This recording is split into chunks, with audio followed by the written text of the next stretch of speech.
Robert Plank Show, episode 284. Build a side income using Uber and Lyft with the Rideshare Guy, Harry Campbell. Hey everyone, and welcome back to the show. Our guest today is Harry Campbell, and Harry is a former Boeing aerospace engineer, and he's the founder of therideshareguy.com, which is a blog, a podcast, and he has a YouTube channel for Uber and Lyft drivers. And Harry has quickly established himself as one of the top rideshare industry experts with appearances in hundreds of top media publications, and his site is trafficked by hundreds of thousands of visitors every single month. So Harry, welcome to the show. Thanks for having me on, Robert. I'm excited to be here. Awesome. I'm excited to hear about this money-making technique called ride sharing. So can you kind of catch us up and let us know what the heck this ride sharing thing is anyway? Yeah, for sure. So I'd say right off the bat, the name rideshare is a little misleading. It sort of leads you to think about carpooling or actually sharing rides. And really what rideshare is, though, there are services like Uber and Lyft, which most people may have heard about by now. But what they allow you to do is call a ride from your smartphone and pay by credit card, rate your driver. And then the cool part on the driver's side is that it doesn't necessarily need to be a professional licensed taxi driver or anything like that. It can just be sort of everyday people like you, people like me, your parents, your brothers, your sisters. And so you really have a wide variety of people working on the driver's side of the app and then, of course, taking it as a consumer. Awesome, and this whole like Uber and Lyft thing, it's a really needed service in some areas because like I'm in sort of a college town. It's about 70,000 people, and up until a few years ago, the only sort of taxi service was like there was like a yellow cab sort of thing, and there was like one person in the whole town. It took about an hour to get picked up, and then for a while, I think there was maybe like one Uber driver and one Lyft driver, and it's sort of picking up more and more. And so it's cool that you have like this blog and this podcast because, like, to be honest, like it took me probably maybe a year or longer to kind of summon up the courage to even like use Uber as a passenger. Like I was sort of thinking about like Uber as a driver, but even just to like use your phone and click a button and someone shows up and you hop in, I was like, this is like the weirdest thing. And I had wished that I had found some kind of a resource like yours to kind of at least like walk me through the process and like know kind of what I'm getting myself into. Yeah, and I mean, honestly, there's a lot of apprehension on the passenger and especially the driver's side. I mean, 5 years ago, it's pretty weird to think of calling for a ride on your phone and then some stranger coming and picking you up and taking you to the airport without getting murdered, right? Right. Now it's completely normal. And, obviously we still see some apprehension on the driver's side, but I think for the most part, more and more passengers are signing up with a service. And frankly, more and more drivers are signing up with a service. These services, Uber just announced the other day that they actually had their highest week of revenue ever in just the past week alone. So they're growing more than ever still. Awesome. And even that, despite like it seems like every couple of months, like Uber's messed up again in the PR department. They definitely have had probably a pretty bad last couple months of PR, but that's sort of the crazy thing that despite all that bad PR, I mean, consumers still love the product because they get into the car, they connect with the driver. They're not necessarily connecting with the company itself because every interaction or almost every interaction is with a driver. It'd be like getting into my car. Obviously, I am an Uber and Lyft driver. And so, it's that interaction and the product itself is so good and so it works so well. A lot of consumers, I guess, are willing to overlook that bad PR and take Uber anyways. Yeah, I mean, I sure am. Like, I mean, who cares about the company itself if like the whole point was, okay, I need to get from point A to point B. Nothing too much wrong with that. And so you mentioned that you're an Uber driver and a Lyft driver. And so like, is there a certain like kind of like a starting path someone should follow? Like, should someone say like, my goal is to become an Uber driver and let me back up and let me like take a first Uber ride to get the feel? Yeah. Or like, what should like a total newbie do to kind of get into this world you have? Yeah, so honestly, Robert, you already on to my number one tip. My number one tip for new drivers is actually to take a ride as a passenger, and I think that's our most popular video on YouTube with a couple 100,000 views. So maybe you can be a rideshare blogger too one day.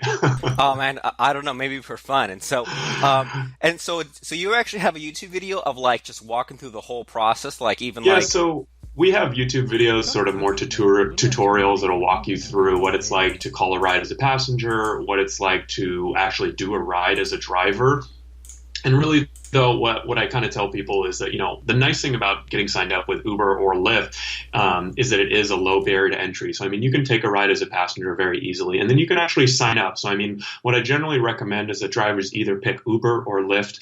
The service itself is very similar. I think Uber, Lyft tends to have a little bit more driver-friendly culture. They have some features within the app like in-app tipping and some other features called Power Driver Bonus that sort of get you commission back the more rides you do. So they have some features that are a little more driver friendly. I think that a lot of drivers are a little better off suited starting with Lyft, but honestly, start with either one. After a few months, after you get the hang of it, you'll probably end up doing both because it allows you to get more requests. But it's sort of I guess the best way to describe it is you can ease into it as an Uber and Lyft driver. You don't have to start and go crazy and go do 100 rides in your first week. You can do one or two rides and sort of ease into things. Awesome, and just sort of dabble there. So Yeah. so someone should decide Uber or Lyft and start out by taking their first ride. And so when someone takes their first ride, I mean, what kind of things should they be noticing or be aware of? Well, I mean, I think that really what you want to be looking for when you take that ride as a passenger is just kind of see what the driver's doing, right? When they pull up, are they saying hi? How friendly are they? And you obviously, the nice thing about taking a ride as a passenger is you get to see your driver's rating. So you'll see that, hey, this driver, it's on a scale of 1 to 5 stars. The average rating is actually 4.8. So it's pretty high average rating. And you can see if this driver is 4.9, they're probably doing something right a lot of the time, right? So see, what do they do when you get into the car? If they're a 4.7, they're probably doing something wrong a lot of the time. And so see, when you get in, do they bombard you with a bunch of questions? Do they keep trying to talk to you when you're on your phone? Sort of simple stuff like that. Are they a safe driver? Are they following the navigation well? I mean, honestly, following navigation and the GPS route is probably one of the biggest complaints that passengers have about drivers. So it's even just seeing how they interact with the app. And, you can take that and basically apply it or even ask them questions and apply it to your own driving once you get started. Awesome. And so you mentioned that there's this driver rating, and then Mhm. you mentioned a little bit earlier that there's sort of like a little bit of a process for drivers to go through, so that way Yeah. that you don't have some like wacko picking you up. And so Yeah. I mean, so first of all, like if let's say that if a driver like passes the things that there are to be passed and becomes a driver, if they suddenly just start driving like crap and that rating falls low enough, can they get kicked off the platform? Yeah, so it's actually pretty strict, and for a lot of new drivers, it's sort of a pain point because you have to maintain a 4.6 rating or higher in order to stay active. And obviously, most people are used to other rating systems, right? Like on TripAdvisor or Yelp, where you might eat at a 4-star restaurant, but a 4-star Uber driver will actually be fired. So there's definitely some challenges there for new drivers. They give you a little bit more flexibility with your rating when you first start, so they don't hold you to that 4.6 until after 50 or 100 rides. But it's definitely important to kind of just understand that, hey, you need to first and foremost get people safely from point A to B, be able to follow navigation. A lot of the other stuff matters, but it isn't nearly as important as just kind of providing that safe and efficient ride. Awesome. And then, so what do people have to go through in order to become a driver? Because I joined a couple Mhm. of Facebook groups just out of curiosity, and I saw things like there's like a background check or like a thing Yeah. where they like test your car. So like, what sort of steps are there to get on that? So the nice thing about signing up for Uber and Lyft is that the barrier to entry is very low. And so really all you need is a relatively new vehicle. So in most places it's 2001 or newer. In some cities it's a little higher, 2005 or newer. But obviously, that still might be a 10-year-old car. So you don't need the newest car, but you just need, a decent car.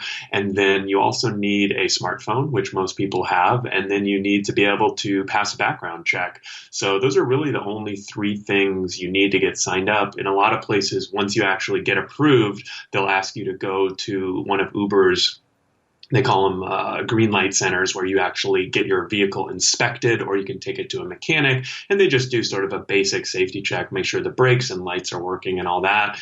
And then, they'll send you a couple 4-minute YouTube videos and you'll be ready to go and ready to drive. Awesome. So with all those things like the background check and the Mhm. green light center and all that, I mean, what sort of time frame are we talking? Like, can this be done like in a day or a few days? Yeah, so I would say best case scenario, sort of 3 to 5 days. I mean, you apply, and obviously the background checks in some places are almost instantaneous, since it's all done online, and then maybe a day or two to go get the inspection. And then if they approve you quickly, it could be in that 3 to 5 day range. So I would say the average is probably on that, 5 to 7 days, or maybe even less if you're sort of staying on top of it and keep following up with Uber along the way. So you can get signed up pretty quick, and that's a nice thing for a lot of drivers. Awesome. So that's good to know. And then, so you mentioned that it's good to have like a relatively new vehicle. And one thing I notice is like, well, like when I'm in town here in Turlock, Mhm. California, like there's kind of a mix between different kinds of cars. But when I go into a big city like San Francisco or San Diego, it seems to be like all the Ubers are Priuses. Like, is there a Yeah. reason for that? Is it like a gas mileage thing, or what's up with that? Well, Prius are definitely the most popular rideshare vehicle because, to be honest, like, it might not be a surprise, but as a rideshare driver, you put a lot of miles on your car. A full-time driver might easily do 1,000 miles a week on their car. And obviously that costs some in depreciation and maintenance, but sort of your biggest upfront expense is obviously gas. So the difference between a 25 mile per hour or 25 mile per gallon vehicle and a 55 or 60, which is what a Prius generally is a huge difference, right? I mean, you might cut your gas bill in half. So that's typically why you see, especially in the big cities where drivers are doing this a lot, and in bigger cities where there's more full-time drivers, you might have, it makes a lot of sense to get basically the most efficient mile per gallon car you can get, and Priuses are right up there. Awesome. And so sort of speaking of like, getting the best bang for your buck and stuff like that, I've sort of noticed that, like, as far as the Uber rides and stuff like that, sometimes I'll take a trip and it'll be like across town and it'll only be like, $4 or Yeah. $5 or something. And sometimes I'm thinking like, how can they even kind of be making money that way? So I mean, is it if someone's just getting started and if they're just getting those quick like $4 or $5 jobs, like is that worth it, or should people be like commuting to a big city, or is it better to like drive certain days or hours, or like what are your thoughts on that? Yeah, definitely. So to be honest, on a lot of those short trips, drivers don't make much money, and on the really short trips, they may even be losing money because you're actually only paid when you have a passenger in your car, right? So you could imagine that if you're driving in some city where there, aren't a lot of drivers, aren't a lot of passengers, when you do get a request, they might be 10 to 15 minutes away. So you have to drive 10 to 15 minutes to pick them up. That's all unpaid time, and you're putting miles on your car, which obviously are sort of costing you too in gas and depreciation. So that's definitely something to consider. And I mean, frankly, in a lot of the bigger cities like the LA, San Francisco, where there's so many passengers and so many drivers, the density is a lot higher and it's typically a lot more profitable. Maybe not a lot more profitable, but more profitable in the biggest cities just because you won't have to drive as far. You'll stay busy. And then even if you do get the occasional short trip, it isn't really, it doesn't really hurt you too much. But then once you start adding on the longer, the 10, the 15, 20-minute trips, you definitely make more money. I would say probably the 20 to 30 minute type or 20 to 30 mile trips or in that 15 to 20 mile range are the most profitable for drivers because they still spend a little time coming to you, picking you up, but most of the time they spend with you is going to be driving. And when you're driving with a passenger in the car, that's where you make the most amount of money.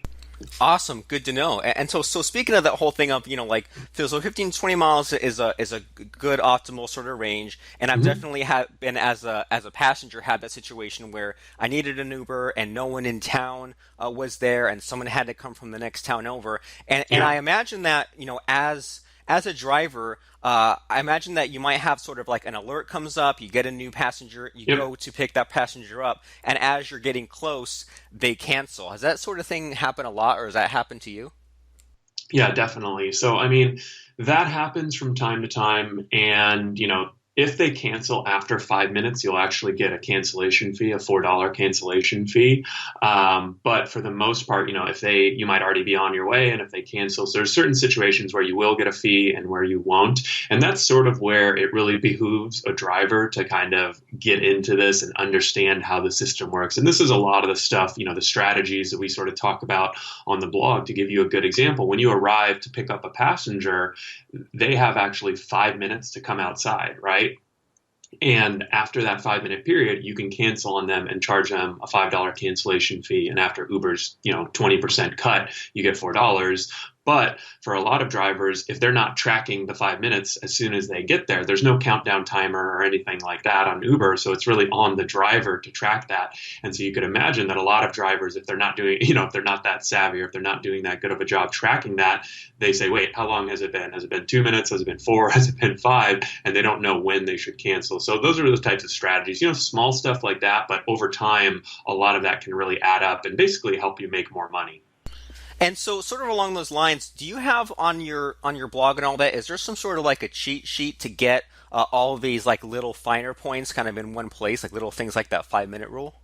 Yeah, definitely. So we have a really good and extensive Uber guide that we give away. It's a PDF and it's completely free. And we also have a Lyft guide that we give away. And we also have a guide just for rideshare drivers in general. So I can definitely send you that and link that up in the show notes. And so that's sort of, 99% of our content is free. But then we also have like a paid video training course for drivers that sort of want that crash course into becoming a rideshare driver and everything in one place, really nicely well organized. But for the most part, yeah, we definitely have a lot of the resources already available for those drivers.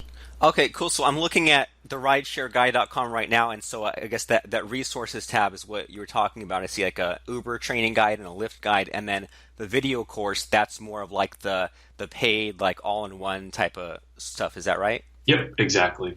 Awesome. And so, there's some of these writers who maybe they cancel because or maybe they hail a cab and they don't come outside. Like, is it possible on this platform for a writer, a user of Uber or Lyft to be so bad and the rating to get so low that even the writers will get kicked off the platform? So it's definitely riders aren't held to the same standard as drivers. So, you probably won't be kicked off just for being a bad passenger. But if you do anything kind of like verbally abusive to the driver, or let's say you attack the driver, something a little bit more egregious, you can those drivers can definitely report you as a passenger. And if you break some of Uber's terms of service, then you can definitely be kicked off as a passenger. It's not quite the same, because obviously I'm sure that if you're really devious, you could probably figure out a way to get a new account as a passenger. But so it's not quite the same standards as a driver, but there's definitely some accountability there on the passenger side. But that sort of goes to another strategy we use as drivers that we talk about on the blog, is when it's busy out there and you're getting lots of requests, you can actually see the rating of the passenger. When you get a notification from Uber that you have a ride request, you have about 10 seconds to accept it or ignore it, and you can actually see the rating of the passenger. So when it's super busy out, I'll actually ignore any passengers that are below a 4.7 or so, and that way, because if it's busy out, I know I'll get another request within 20 to 30 seconds. So when it's busy, I actually don't accept passengers who are rated below 4.7, because there's probably a reason why. I mean, they may make drivers wait for a bunch of time once you get there, or they may just be, not very nice, or there's kind of a whole host of reasons, but for some reason they're probably rated low. Awesome. Well, good strategy. And sort of along those lines of, when it's busy, you take a certain course of action. I've heard of some of these people who are Uber and Lyft drivers, like they'll only drive in major cities, or they'll only drive like near the bar area of town, or they'll only drive like, Friday night, Saturday night, stuff like that. So is that the kind of thing you do? Like, do you sometimes just drive during the day or whenever, or is there like a method to the madness along the lines of like days and hours that you're working? Yeah, definitely. So the nice thing about driving for Uber is that if you don't want to think, if you don't want to do, have to worry about much, you can just flip the app on whenever you want and go out and drive and probably make money. If you are really looking to maximize your profits, though, and you sort of care about kind of like that efficiency, right, trying to make as much money in as little of time as possible, which I care about a lot, and I'm sure that a lot of your audience, since they're sort of, in the space of being entrepreneurs and, kind of marketers, right, I'm sure that they kind of care about that too. There's definitely times and places and strategies you can use. So, I mean, Friday, Saturday night, we actually call those the party hours, right? Everyone's out, everyone's having a good time, they're drinking, and that's typically when demand is at its highest on the passenger side. And so on the driver's side, that's when it's usually the busiest. That's when you might see surge pricing, which basically charges the rider a multiple depending on demand, right? So if there's a low supply of drivers and a high demand from riders, Uber actually increases their prices. And so now drivers get more of that fare, or, might get double or triple the fare, even though they're doing the same amount of work. So that you can imagine that's obviously very lucrative for drivers. Passengers aren't huge fans of it, but they at least, it incentivizes drivers to come out on the road. And so there is that Friday, Saturday night times where it makes a lot of sense to drive. But because you can increase your earnings during that time, so that's one area where drivers might see increased profits. Awesome. And then along the lines of sort of getting the maximum amount of profits, Mhm. is there like in general like a maximum sort of income, or does it sort of like max out at a certain point when you say, I can only ride certain number of hours and I'm only going to get a certain number of passengers, and I'm only going to get a certain Mhm. amount of money? Like, I mean, is there anyone out there making like, 5 or 10 grand on Uber, or is it more like, $1,000 or $2,000 a month? Yeah, so I mean, the thing with Uber, it definitely varies, but I mean, for me, I'm here in Los Angeles, and I usually go out and make about 15 to 20 bucks an hour before my expenses. So that's driving, maybe like Tuesday nights, Wednesday, Thursday, sometimes Friday nights. On Saturday nights, or when it's a holiday, or when it's really busy, that's when you can typically see increased earnings. So, I mean, I just did about 20 hours last week driving, and on the Tuesday, Wednesday, Thursday, I only made about 15 to 20 bucks an hour, which isn't a ton of money, but it's definitely not bad. And then on Saturday night, though, my income jumped up to like $30 to $40 an hour, and there was a lot more surge, and there were a lot more longer rides, right? And so that was a time where, it was really busy, so I was making a lot of money. So there's definitely that variability. And I guess what I would say is the first thing that matters is sort of where you're driving. If you're in a big city like LA or San Francisco, you're going to be able to make a little bit more money. That's why you see a lot of drivers driving in from an hour away from Sacramento, from East Bay in California, for example. They're all driving into San Francisco because they know they can make more money there driving for a full day or a full weekend or something like that. And then, you kind of go from there. What fits in with your schedule? When do you want to drive? Do you prefer driving days or nights? And how does it work with your schedule? And so Zora, speaking about that, about like there's people who go into like the bigger cities and stuff like that. Mhm. Let's say someone is in just like a really remote city, like not even where like I'm in, but maybe they're in like a town or something, and Yeah. like it's so remote that maybe there are no other Uber drivers out there. Is Yeah. that kind of economically feasible to be like the only game in town? I mean, it's a little tough because I would say that in those smaller cities, you're going to have longer distances that you need to travel. So you can imagine that if you have to go 15 minutes to pick someone up and then they only want to go 5 minute for a 5 minute ride, that's probably not very profitable for you. But there are certain, so the strategies are a little bit different in smaller markets, but you can do things like finding passengers who, let's say in a smaller city, it's very likely that you could see the same passenger over and over, and you could develop a rapport with some passengers. Here in LA, I've never gotten the same passenger twice because there's millions of people, right? But in a small city, it might make sense for drivers to pass out business cards. So then the next time that person needs a ride to the airport in a bigger town, or let's say they need to take their family, to the next big city over, and that's an hour a drive, that ride might be a lot more profitable for that driver. And then you can go to the passenger, have them request you on Uber once you get there, and sort of do the rides that way. So it's sort of like building your own little mini network of passengers. So there's small things that you can do like that in a small city where you can take advantage of that too. Awesome. And thinking back, like if I've been like at a conference or something and I've Ubered, I've had that happen where like the Uber driver gave me his card and said, if you Yeah. want, if you want to get picked up fast, shoot me a text. I'll turn on the app. You can request, and then I'll see it and I'll accept it. And so, is it like a violation of the terms for someone to like hand you a card and say, I'll just pick you up normal? Like, is that Yeah. like a big no-no? So technically, if you were to hand someone a card and then you were to just arrange a ride completely off of the app, later down the road, that's sort of illegal because you don't have commercial insurance and you don't have a license. But does it happen? Yes, it happens. But what we tell drivers and sort of the recommended route is to, you are an independent contractor for Uber, so that's why you can drive for multiple services. And Uber can't deactivate you for handing out a business card because you are an independent contractor. So that's why it's nice, because let's say you do develop that rapport, just like in the situation you described, then you can arrange for a ride off of, later on down the road. And then just like you said, right, so you'll come and pick up the passenger and then he just requests you ride on Uber. So now you're covered by Uber's insurance and now you're operating under Uber. So it's completely legal. It's sort of a gray area. Uber isn't in love with drivers who do that. But at the same time, if you're out there kind of hustling, as a driver, especially in a smaller city, you're in it to kind of, maximize your income. And so sometimes those are things you have to do, I would say.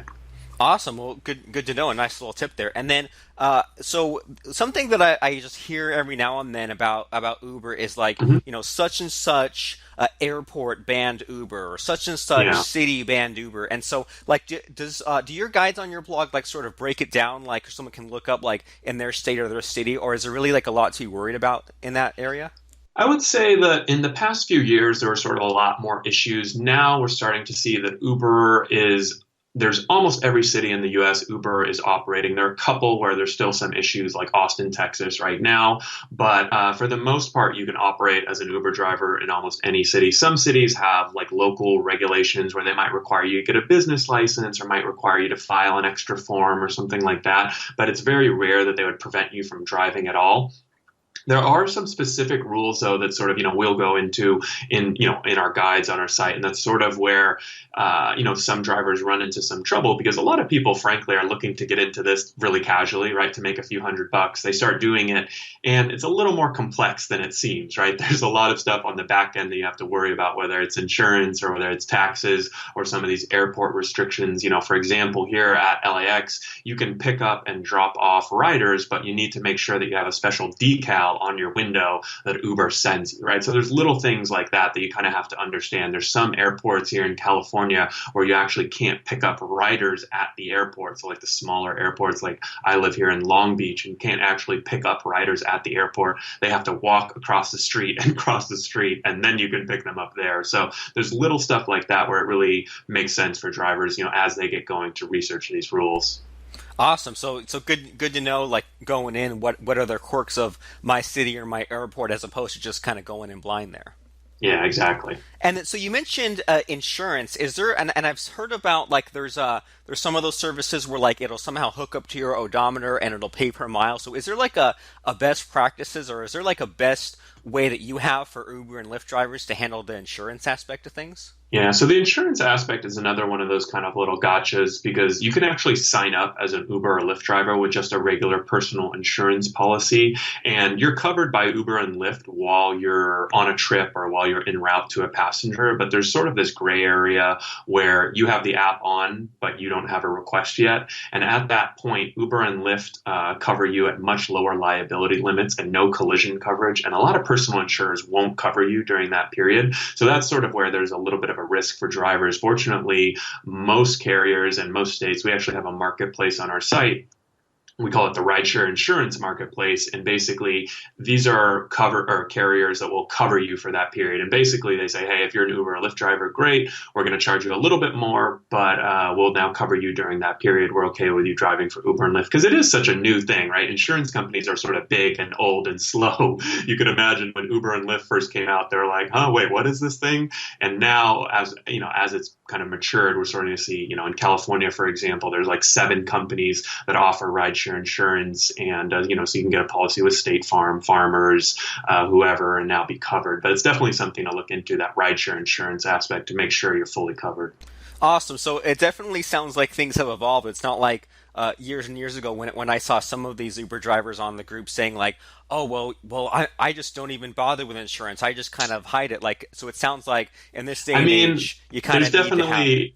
Yeah, there's definitely some drivers that still hide it because, it is, let's say you get into an accident, you could always tell your personal insurer that you're not driving for Uber and Lyft, I mean, that's lying to them. That's basically committing a felony. So it's not something I recommend. Do drivers still do it? Of course. But at the same time, there's so many options now for rideshare insurance that I think it's sort of a no-brainer to do it. If you're going to do this, you kind of need to make sure that you're prepared, because that's the thing that, we try to help a lot of drivers with that they may not realize is that as an Uber or Lyft driver, you're a 1099 contractor, which means you're a business owner, right? So even though you might only be making a few $100 a week, you still have the same reporting requirements, the same insurance and risk items, the liability aspects that you need to think of. And that's one of the reasons why I think driving for Uber and Lyft is so great for a lot of kind of people that have side gigs or businesses or entrepreneurs, is because it helps you practice basically all the stuff that you would need as like a real business owner, right? You really need to think about all these different areas of operating and running a business. So it's definitely good practice, I would say. Awesome. Well, good to know. And so I want to switch gears a little bit and talk about your blog, the rideshareguy.com, because we're sort of starting to run out of time here. But I've noticed Sure. that you talk about not just Uber and Lyft, but all kinds of cool stuff like Turo to rent a car, or Postmates to deliver a package, or UberEats. So, I mean, what sort of excites you these days about some of just these new services or new rideshare kind of things coming out? Yeah, definitely. I mean, so there's obviously, Uber is the biggest company. Almost everyone's heard of Uber, and a majority of drivers are doing Uber. Sort of in second place is Lyft. But, what we've seen over the past year is sort of these delivery services have just exploded. So Postmates and DoorDash are two of the biggest, which basically allow customers to order food from local restaurants through an app. And then someone like me will go pick it up and deliver it for them. So there's a whole host of companies that are now doing this. There's drivers that are actually delivering packages for Amazon. So there's really kind of like limitless, I guess I would say, opportunities in the delivery space. What I'm really excited for are a lot of the startups that are now sort of coming in and focusing on drivers. So for example, there's a cool app that I've been testing lately called Mystro. And what it actually does is automates your Uber and Lyft driving. So you log into the Mystro app and it logs you into both Uber and Lyft automatically. So you only need to press one button. As soon as, let's say, you get an Uber request, it accepts it for you and then logs you off of Lyft. You go do that Uber request, and then once you slide to end the trip, it logs you back on to Uber and Lyft. And so it's cool stuff like that you could imagine is like really beneficial to a driver, because now they're able to drive for Uber and Lyft basically hassle free, and they can increase, when it's slow out, they can increase their chances of getting a request. So Genius. I mean, that's super cool stuff, huh? Yeah, because I've definitely been picked up by some of those Uber drivers where they'll have like both stickers. They'll have like the U, and they'll have the pink mustache, and they'll have like two different phones, one for each app. So that sounds like a way better way of going about things. And so, as we're kind of starting to wind down here, like kind of looking back at your Uber and Lyft driving, and looking at other people who are doing that, do you see like a number one universal mistake, or do you wish you could like go back in time and when you first got started, like tell yourself like don't make this mistake? I guess what I would say as far as not making a mistake is sort of just giving it a shot. I mean, I think for me, for a long time, I knew about Uber and Lyft and I knew about driving, but I was kind of just like, I don't know that I want to try it. And I think for a lot of people, there is that apprehension that we talked about earlier, whether it is on the consumer or the driver side. And I think that the nice thing about these services is that make it so easy to try, right? If you have to go buy a new car, maybe don't try driving for Uber. But if you already own a car, or let's say you have a family member who has a car that you can use and try this service out, I think a lot of people would be surprised at the benefits. I mean, it's beyond monetary. I mean, I just interviewed a guy the other day who was looking to start a business, and he started targeting sort of the wealthier neighborhoods and started driving lawyers or driving like business owners. And he was basically just getting free advice from all of these people. He was asking this lawyer all these questions and he got 30 minutes of free law advice basically, right? Which is pretty valuable. So I think that that's sort of the cool thing, that if you can kind of get over that initial fear, apprehension, and just go out and try these things, you never really know what will happen. Man, that is genius. Just drive around, Beverly Hills or whatever, and get all the advice from the top money makers. And so, out of curiosity, you said that you kind of waited around for a while until you tried Uber. Like, what kind of gave you that push to do it? So to be honest, what gave me that push to do it was when Lyft, I was living in Orange County at the time, and Lyft had just launched in Orange County. And one of the drivers, because I've been taking Lyft and Uber as a passenger for like a year or two before I even signed up. And one of the drivers told me that, hey, Lyft just launched and they're actually paying me right now $25 an hour just to sit on the couch, right? They just need drivers available while they try and grow their passenger base. And when he told me that, I was sold. I was like, wait, I can just sit on my couch and make $25 an hour. By the time I actually got signed up though and approved to drive with Lyft, that promotion was sort of over because obviously it was a temporary one when they first launched. But it was just funny that was kind of the incentive I needed to get signed up. Awesome, and a pretty good lesson in general. Like, why wait? Just jump on it. You could have collected who knows how many hours, $25 a pop. Just I know sitting if on I the would have couch. signed up even sooner, I might have made a few $100 just watching TV. So Yeah, shoulda, woulda, coulda. But a good lesson. So if whenever Uber Eats comes to whatever people's towns or whatever Amazon delivery services, people should just sign up and take yeah. advantage of whatever promotion there is. Yeah, and I mean, frankly, when these services launch in new cities, right, or even Uber Eats or Amazon or any of these services first launch, they need a lot of drivers, right? They need a lot of passengers. And so that's typically when they offer the best promotions, the best bonuses. And that's a big thing we've seen with Uber. Now, Uber is obviously in most markets by now, so the bonuses aren't as high as maybe they used to be. But, when these services are launching, they might pay you a couple $100 or they might guarantee you 20, $25 an hour in earnings, and you might have to do pretty relatively little amount of work. So definitely there's an advantage for those sort of first movers, for those people who are willing to kind of be guinea pigs. Awesome. And then one sort of final question came to mind, if I can kind of squeeze it in Sure. here, even though we're way over time. Maybe a year or so ago, I heard about something called like Arcade City, where it was like a peer-to-peer, but like not really like without like the centralized part of it, like without the boss. Have you used Arcade City at all? Yeah, so Arcade City, I've actually used it as a passenger. And really what it is, though, is, when actually in Austin, when Uber and Lyft pulled out of Austin over some regulation issues, Arcade City and a few other companies popped up. But really what it was just a Facebook group where people would go in and post that, hey, I need a ride from point A to point B. And a driver would come in and say, hey, here's my old Uber and Lyft profile. I can give you a ride. And you can imagine that it sort of worked. The group grew pretty big, but there's a lot of risk because you don't really know who's picking you up. And obviously all these rides are technically illegal because there's no commercial insurance or anything like that. So, it was sort of an interesting idea, but it never really took off in a kind of legitimate way. And I imagine with that sort of thing, like there would be no way to take payments. Like the passengers would have to pay cash, right? Yeah, it was all cash. So it was pretty rudimentary, and it was basically kind of like, old school, just kind of, everyone posting on Craigslist, but through a Facebook group. And, I tried it as a passenger while I was in Austin, and it worked, but there's definitely, I'd say probably a lot of risk on the driver's side and even some on the passenger side because you don't know who's picking you up. It could just be some random guy who screenshotted, someone else's profile and put their picture on it and is now picking you up.